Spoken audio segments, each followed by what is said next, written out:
Hello and namaste to everyone. I am Ipshita Mandal of MSc Zoology Semester 1 and I am going to present on the topic structure of excretory organs.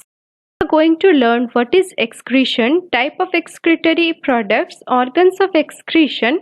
We will see different excretory devices in invertebrates and their structures as well as excretory devices in vertebrates and their structures. What is excretion? Certain waste products produced by our body as a result of metabolic activities such as carbon dioxide, water and nitrogenous compound. These waste, if retained in the body, will be toxic and produce harmful effects. So it needs to be removed. The process of removal of these waste from the tissues of the body to the outside is known as excretion. Type of excretory products. The end products of metabolism fall under two major categories as learned from the previous slide: carbon dioxide and compounds containing nitrogen. Water is also an essential product which requires to be eliminated if found in excess and serve as a medium of transport for the waste products to the exterior. Nitrogenous waste. Nitrogen is never eliminated in the form of free nitrogen but results in the formation of nitrogenous end products such as ammonia, urea and uric acid. Comparing the three, we can see ammonia is more toxic, urea is less toxic than ammonia and uric acid is the least toxic. Now coming to their solubility in water, ammonia is highly soluble in water, urea is less soluble in water than ammonia and uric acid is least soluble than ammonia and urea. Animals which excrete nitrogenous compound in the form of ammonia is known as ammonotelic animals. Example are aquatic vertebrates. Animals which excrete nitrogen compounds in the form of urea is known as ureotelic animals. Example are mammals and ruminants. Animals which excrete nitrogenous compounds in the form of uric acid is known as uricotelic animals. Example terrestrial animals like lizards, snakes, birds, etc. Now coming to the organs of excretion, the organs or tissues responsible for the elimination of waste products are called excretory organs. Major organs of the body which helps in the excretion process are integument, gills, liver, intestine, lungs and kidneys. Integuments or the skin help in the excretion of urea and certain inorganic salt.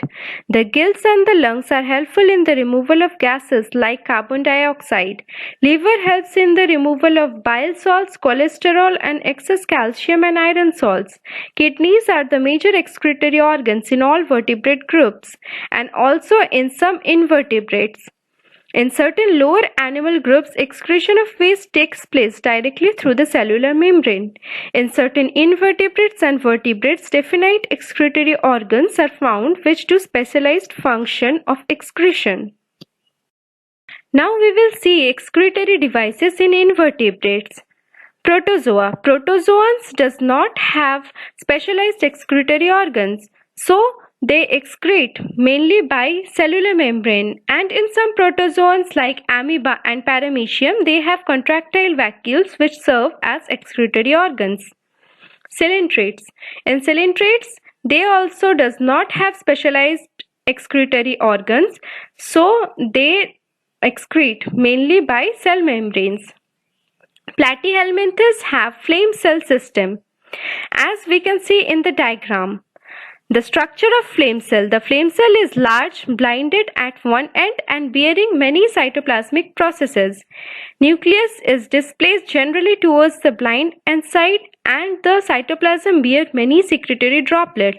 A bunch of cilia arises in the hollowed out cytoplasmic region which keep on moving to produce a directed flow of fluids. The bunch of cilia are also known as ciliary tuft. These are series of such cells which open in an excretory duct. Annelids.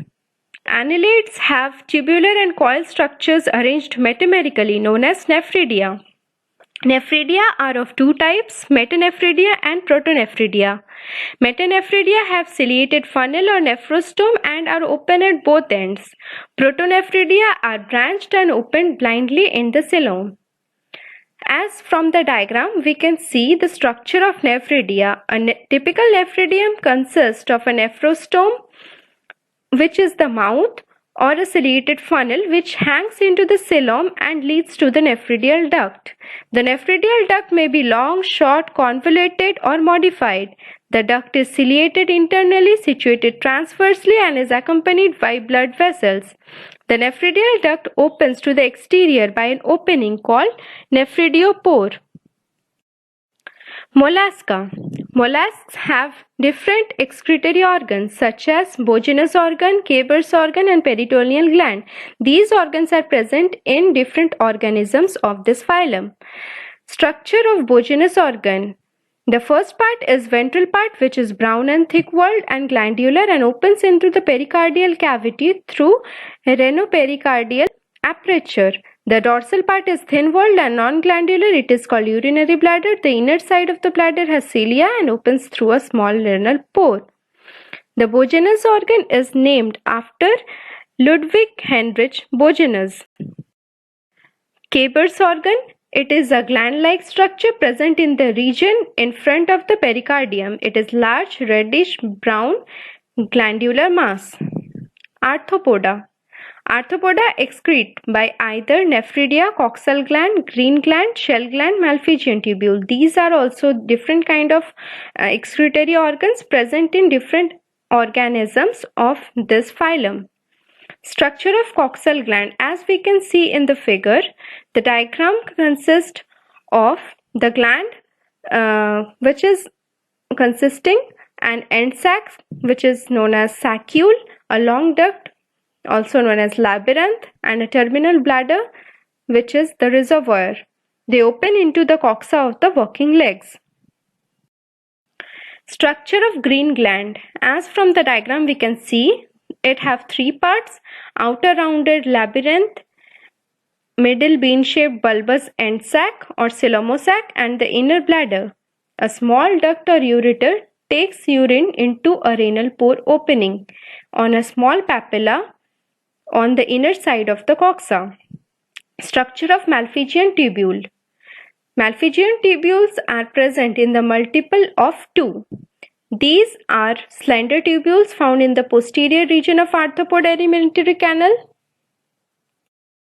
Each tubule consists of a single layer of cell that is closed off at the distal end, with the proximal end joining the alimentary canal and the junction between the midgut and the hindgut. Porifera. All members of the Porifera phylum lack a distinct excretory system. So, these organisms rely on water flow system to remove waste material. Echinoderms also lack specialized excretory organs, so nitrogenous waste, chiefly in the form of ammonia, diffuses out through the respiratory surfaces. Coming to the excretory devices in vertebrates.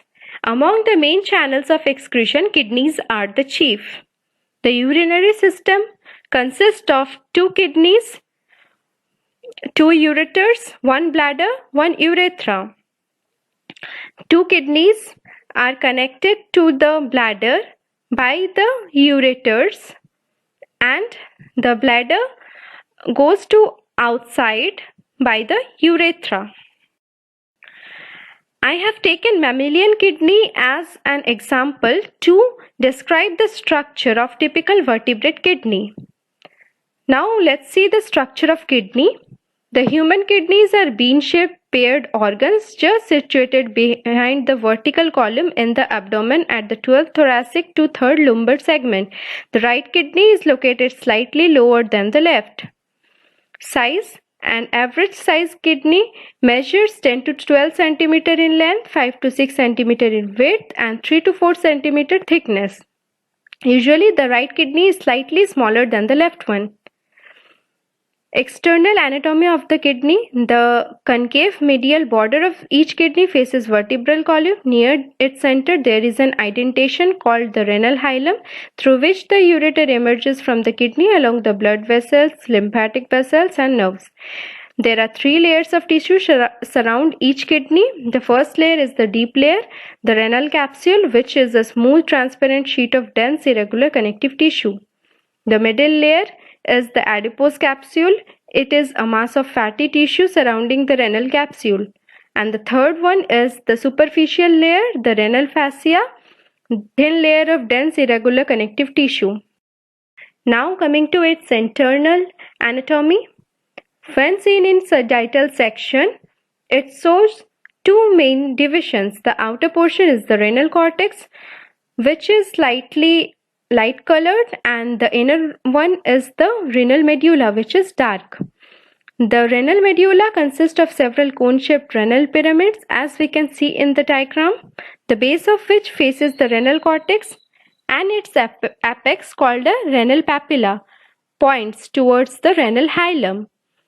These portions of the renal cortex that extend between the renal pyramids are called renal column. The renal cortex and the renal pyramids of the renal medulla constitutes the parenchyma, which have 1 million microscopic structures called nephron, which drains into the papillary duct.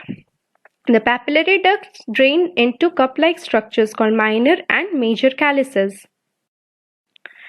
Now coming to nephron. A nephron is the basic structural and functional unit of the kidney. The main structure is its microscopic structures composed of renal corpuscle and renal tubule. Renal corpuscle and renal tubule consist of many kind of different structures which together form the nephron.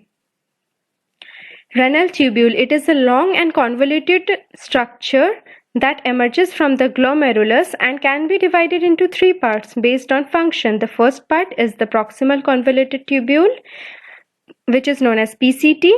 It is followed by the second part. It is called the loop of Henle because it forms a loop with descending and ascending limbs that goes through the renal medulla. The third part of the renal tubule is called the distal convoluted tubule, DCT. This part is also restricted to the renal cortex. The capillaries of the glomerulus are enclosed by a cup-like structure called Bowman's capsule. The DCT opens into a long straight tube called collecting.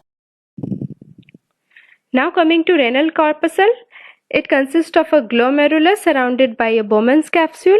The Bowman's capsule is divided into three layers: outer parietal layer, middle basement membrane, and inner visceral layer.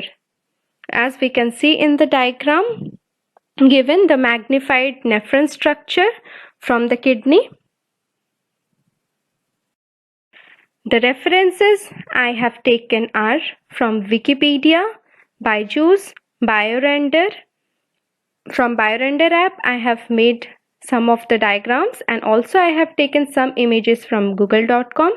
I have taken help from some of the books such as Human Physiology book by C.C. Chatterjee, Animal Physiology book by S.C. Rastogi, and Principles of Anatomy and Physiology by Tortora. Thank you all for watching. Hope you liked it.